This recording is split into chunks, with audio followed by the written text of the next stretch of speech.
అరవింద్ కేజ్రీవాల్ అంటే ఓ రెస్పెక్ట్. ఎందుకంటే ఒక ఆమ్ ఆద్మీ సాధారణ వాళ్ళని తీసుకొచ్చి ఆ పదవుల్లో కూర్చోబెట్టాడు.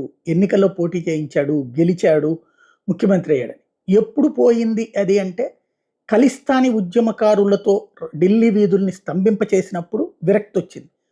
అలాగే ప్రతి అంశంలో కూడా దేశపు దృక్పథంతో కాకుండా తనదైనటువంటి స్వార్థపు దృక్పథంతో చేస్తున్నాడన్నటువంటి సందర్భంలో చిరాకు వేసింది. చివరికి ఈ దేశాన్ని ముక్కలు చేసే కుట్రదారులతో చేతులు కలుపుతున్నాడు అన్నటువంటిది ఆ రైతు ఉద్యమాల సందర్భంగా అర్థమైంది. రైతుల పేరిట జరిగిన ఉద్యమాల కథలో ఉన్నటువంటిది. ఇక తర్వాత చూసుకుంటే అవినీతి రహితుడు అనుకుంటే ఏదైతే మద్యం కుంభకోణం జరగలేదు అనేటువంటిది రేపు పొద్దున్న తీర్పు వచ్చినా ఆశ్చర్యపోనక్కర్లేదు గానీ, ఆ పరిణామాలు చూస్తుంటే అంటే ప్రభుత్వ రంగంలో ఉన్నటువంటి మద్యం దుకాణాలను ప్రైవేట్ రంగంలోకి తీసుకెళ్లడం అంటేనే ఓ పెద్ద కుంభకోణం.